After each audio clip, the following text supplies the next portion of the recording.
ನಾನಿವತ್ತು ಹೇಳ್ತಾ ಇರ್ತಕ್ಕಂಥ ರೆಸಿಪಿ ಪಾಲಕ್ ಪಪ್ಪು ವೆರೈಟಿ ಸ್ಟೈಲಲ್ಲಿ ಚಪಾತಿ ರೊಟ್ಟಿ ದೋಸೆಗೆ ತುಂಬ ಚೆನ್ನಾಗಿರುತ್ತೆ. ಬನ್ನಿ ಹೆಂಗೆ ಮಾಡೋದಂತ ನೋಡೋಣ.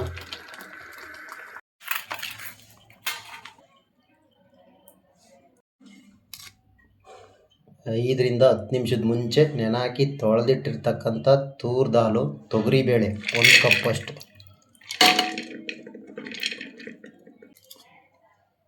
ಸೇಮ್ 1 ಕಪ್ಪಷ್ಟು ಮೂಂಗ್ ದಾಲು ಹೆಸರು ಬೇಳೆ, ಸುಮಾರು 1 ಕಟ್ಟಷ್ಟು ಪಾಲಕ್ ಸೊಪ್ಪು,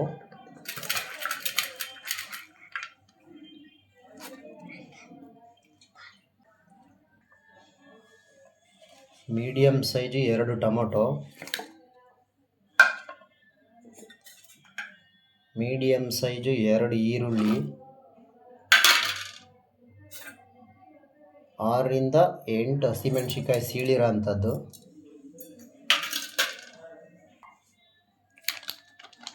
ಅರ್ಧ ಟೇಬಲ್ ಸ್ಪೂನಷ್ಟು ಗರಂ ಮಸಾಲ,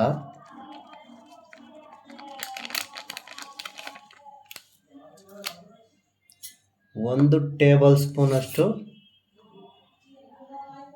ಧನಿಯಾ ಪೌಡರು,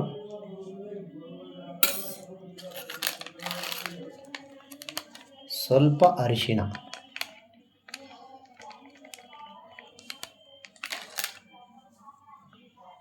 ಇದನ್ನು ಈಗ ಸ್ವಲ್ಪ ನೀರು ಹಾಕ್ಬಿಟ್ಟು ಕುಕ್ಕರ್ಗಿಟ್ಟು 4 ರಿಂದ 5 ವಿಷಲ್ ಕೂಗಿಸ್ಕೊಳ್ಳೋಣ. ಓಕೆನಾ? ಬನ್ನಿ.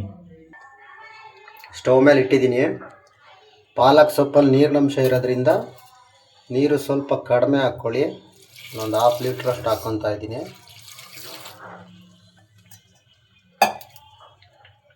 ಮಿಕ್ಸ್ ಮಾಡಿಬಿಟ್ಟು 4 ರಿಂದ 5 ಕೂಗು ಕುಕ್ಕರಲ್ಲಿ ಕೂಗಿಸ್ಕೊಳ್ಳೋಣ.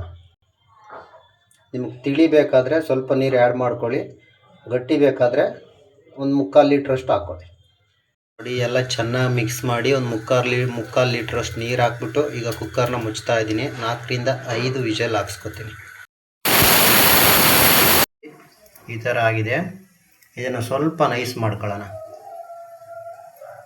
ಅಂದರೆ ಮಸ್ಕೊಳ್ಳೋಣ.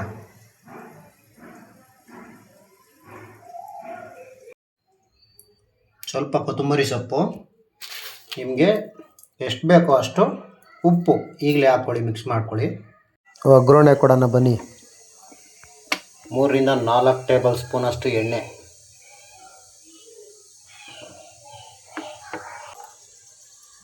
ಸ್ವಲ್ಪ ಸಾಸಿವೆ, ಸ್ವಲ್ಪ ಜೀರಿಗೆ,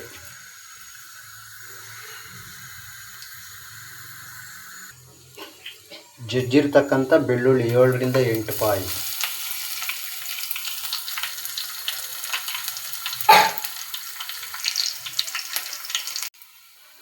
ಒಂದು ಈರುಳ್ಳಿ,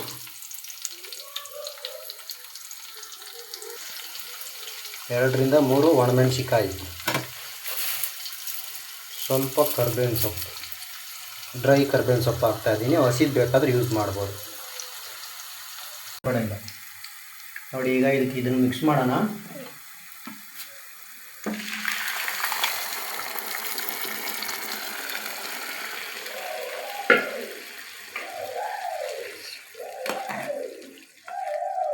ಥರ ಮಿಕ್ಸ್ ಮಾಡ್ಕೊಳ್ಳಿ ನೀಟಾಗಿ.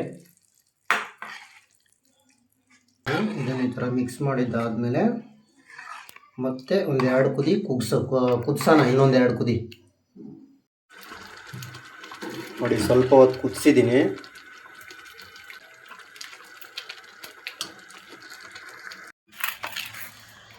ಪಾಲಕ್ ಪಪ್ಪು ಎಷ್ಟು ಚೆನ್ನಾಗಿ ಬಂದಿದೆ ನೋಡಿ. ಚಪಾತಿ ದೋಸೆ ರೊಟ್ಟಿಗೆಲ್ಲ ತುಂಬ ಚೆನ್ನಾಗಿರುತ್ತೆ. ಸವಿತಾ ಇದ್ದರೆ ಇನ್ನೂ ಸ್ವಲ್ಪ ತಿನ್ನೋಣ ಅನಿಸುತ್ತೆ. ಸಬ್ಸ್ಕ್ರೈಬ್ ಮಾಡ್ಕೊಳ್ಳಿ, ಲೈಕ್ ಮಾಡಿ. ಯಾರಾದರೂ ಹೊಸಬ್ರು ಇದ್ದರೆ ನನ್ನ ಚಾನಲ್ಗೆ ಸಬ್ಸ್ಕ್ರೈಬ್ ಮಾಡಿ, ಲೈಕ್ ಮಾಡಿ, ಶೇರ್ ಮಾಡಿ ಫ್ರೆಂಡ್ಸ್. Thank you. ಒಂದು ಸಲ ಮನೇಲಿ ಟ್ರೈ ಮಾಡಿ. Thank you very much.